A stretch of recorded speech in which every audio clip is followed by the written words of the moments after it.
This meeting is being recorded. सलाम अलैकुम। आज का बाइबल पठन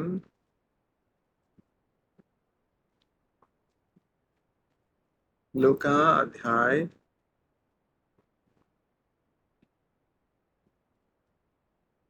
22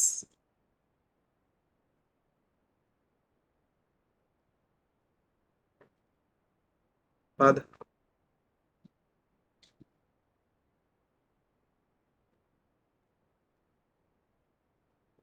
66।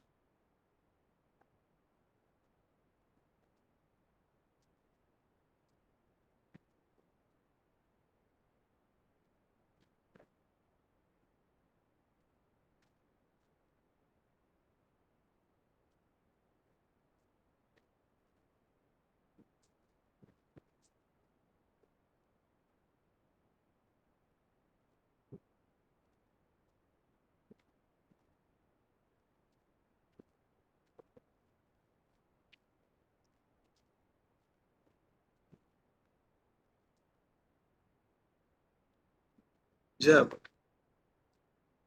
दिन हुआ तो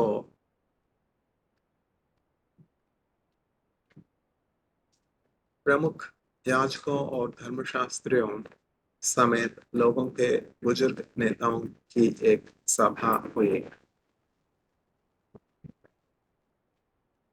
फिर वे लोग फिर वे लोग उसे अपनी महासभा में ले गए।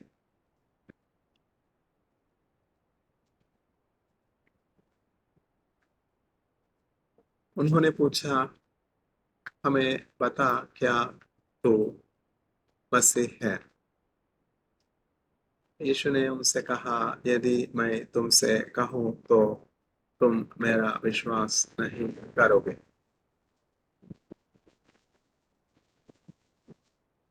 और यदि मैं पूछूं तो तुम उत्तर नहीं दोगे। किंतु अब से मनुष्य का पुत्र सर्वशक्तिमान परमेश्वर की दाहिनी ओर बैठाया जाएगा। वैसा बोले तब तो क्या तू परमेश्वर का पुत्र है? फिर उन्होंने कहा, अब हमें किसी और प्रमाण की आवश्यकता क्यों है? हमने स्वयं इसके अपने मुंह से यह सुन तो लिया है।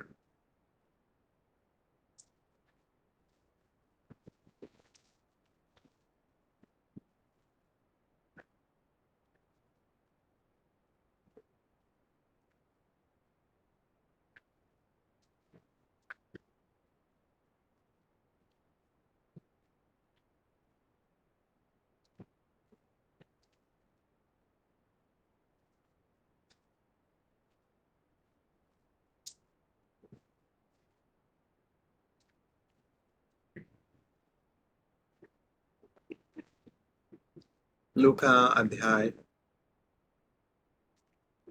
23।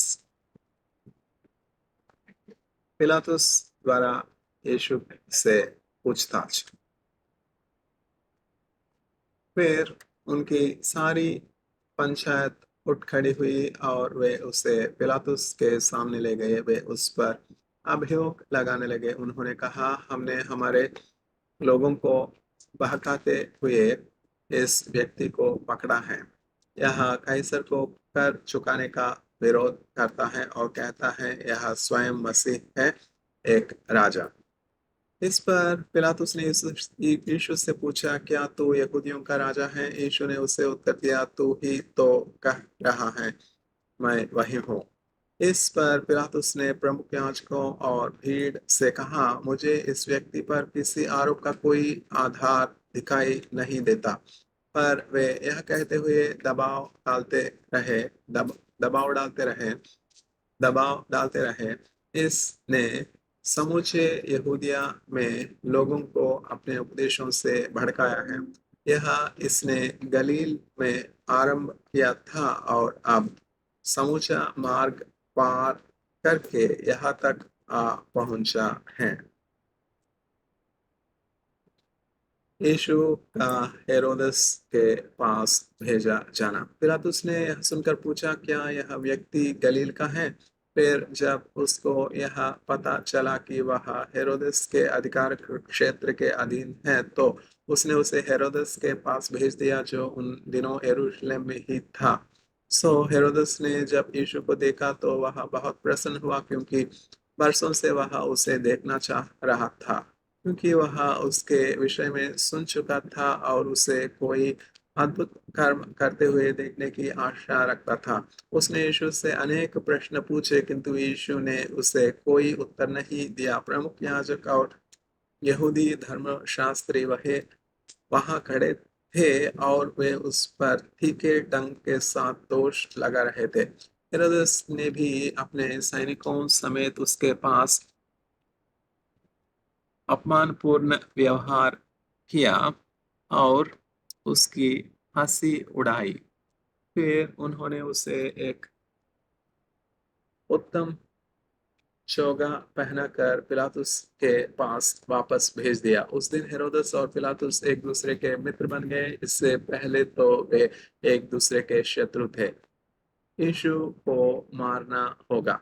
फिर पिलातुस ने प्रमुख याजकों, यहूदी नेताओं और लोगों को एक साथ बुलाया। उसने उनसे कहा, तुम इसे लोगों को भटकाने वाले एक व्यक्ति के रूप में मेरे पास लाए हैं, और मैंने यहाँ आप तुम्हारे सामने ही इसकी जांच पड़ताल की है, और तुमने इस पर जो दोष लगाए हैं उनका न तो मुझे कोई आधार मिला है और न ही हेरोदस को, क्योंकि उसने इसे वापस हमारे पास भेज दिया है। जैसा कि तुम देख सकते हो, इसने ऐसा कुछ नहीं किया है कि यह मौत का भागी बने। మరణమునకు పాత్రుడగునట్లు ఇతడు ఏ खेड़नु చేయలేదు। इसलिए मैं इसे कोड़े मरवा कर छोड़ दूंगा। पिलातुस को पसह पूर्व पर हर साल जनता के लिए कोई एक बंदी छोड़ना पड़ता था, किंतु वे सब एक साथ चिल्लाए, इस आदमी को ले जाओ, हमारे लिए बरअब्बा को छोड़ दो। बरअब्बा को शहर में मार धाड़ और हत्या करने के जुर्म में जेल में डाला हुआ था।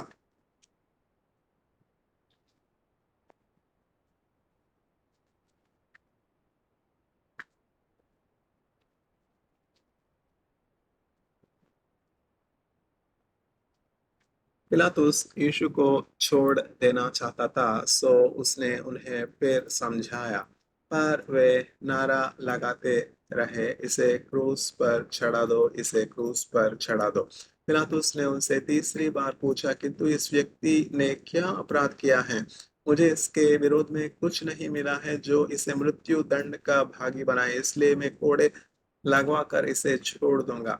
पर वे ऊंचे स्वर में नारे लगा लगा कर मांग रहे थे कि उसे क्रूस पर चढ़ा दिया जाए, और उनके नारों का कोलाहल इतना बढ़ गया कि पिलातुस ने निर्णय दे दिया कि उनकी मांग मान ली जाए। पिलातुस ने उस व्यक्ति को छोड़ दिया जिसे मार-धाक और हत्या करने के जुर्म में जेल में डाला गया था। वह वही था जिसके छोड़ देने की वे मांग कर रहे थे, और यीशु को उनके हाथों में सौंप दिया कि वे जैसा चाहे करे।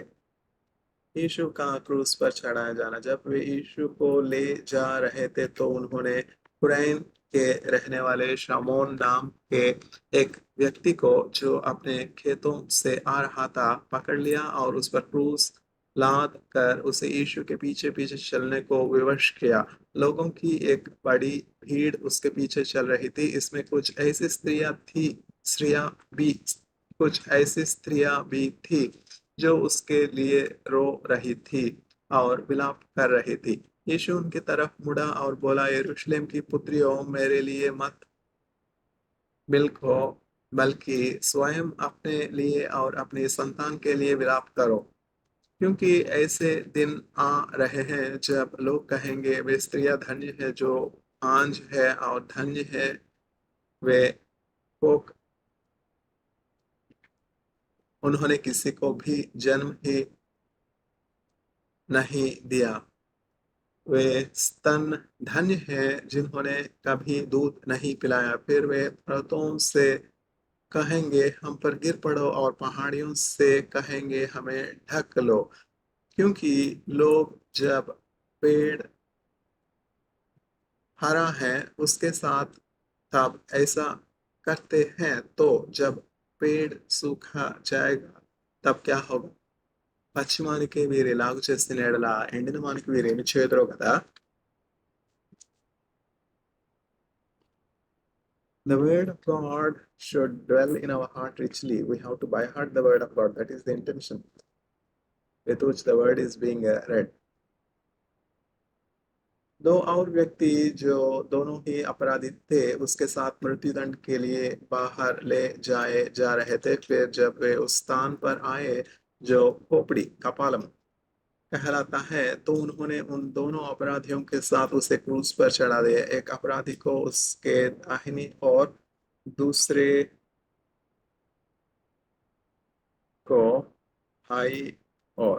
इस पर यीशु बोला, है परमपिता इन्हें क्षमा करना क्योंकि ये नहीं जानते कि ये क्या कर रहे हैं। Father, forgive them for they know not what they do.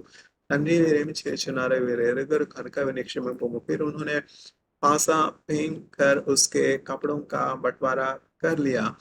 वहां खड़े लोग देख रहे थे। यहूदी नेता उसका उपहास करते हुए बोले, इसने दूसरों को उद्धार किया है। यदि यह परमेश्वर का चुना हुआ मसीह है तो इसे अपने आप अपनी रक्षा करने दो। सैनिकों ने भी आकर उसका उपहास किया। उन्होंने उसे सिरका पीने को दिया और कहा, यदि तू यहूदियों का राजा है तो अपने आप को बचा ले। उसके ऊपर यह सूचना अंकित कर दी गई थी, यह यहूदियों का राजा है। वहां लटकाए गए अपराधियों में से एक ने उसका अपमान करते हुए कहा, क्या तू मसीह नहीं है? हमें और अपने आप को बचा ले। किंतु दूसरे ने उस पहले अपराधी को फटकारते हुए कहा, क्या तू परमेश्वर से नहीं डरता? तुझे भी वही दंड मिल रहा है।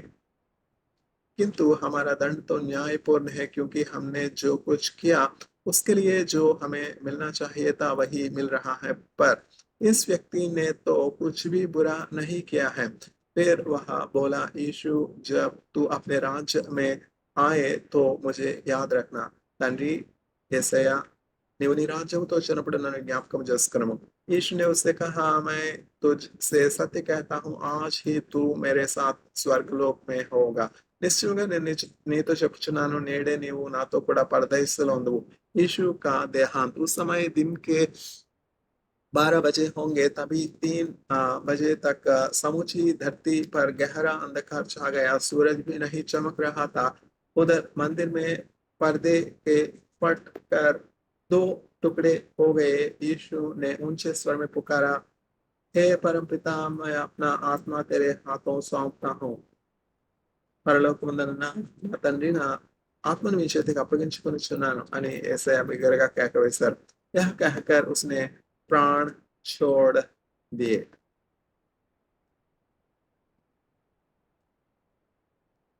जब रोमी सेना नायक ने जो कुछ घटा था उसे देखा तो परमेश्वर की प्रशंसा करते हुए उसने कहा, यह निश्चय ही एक अच्छा मनुष्य था। जब वहां देखने आए एकत्र लोगों ने जो कुछ हुआ था उसे देखा तो वे अपनी छाती पीटते लौट गए। किंतु वे सभी जो उसे जानते थे, उन स्त्रियों समेत जो गलील से उसके पीछे पीछे आ रही थी, इन बातों को देखने कुछ दूरी पर खड़े थे।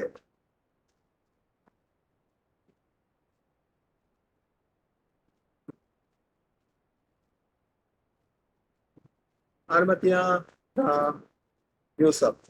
अब वही यूसुफ नाम का एक पुरुष था जो यहूदी महासभा का एक सदस्य था। वह एक अच्छा धर्मी पुरुष था। वह उनके निर्णय और उसे काम में लाने के लिए सहमत नहीं था। वह यहूदियों के एक नगर अरमतिया का निवासी था, वह परमेश्वर के राज्य की बाट जोहा करता था। यह व्यक्ति पिलातुस के पास गया और यीशु के शव की याचना की। उसने शव को क्रूस पर से नीचे उतारा और सन के उत्तम रेशम के बने कपड़े में उसे लपेट दिया। फिर उसने उसे चट्टान में काटी गई एक कब्र में रख दिया, जिसमें पहले कभी किसी को नहीं रखा गया था। कभी किसी को नहीं रखा था। वह शुक्रवार का दिन था और सप्ताह का प्रारंभ होने को था। वे स्त्रियां जो गलील से यीशु के साथ आई थी,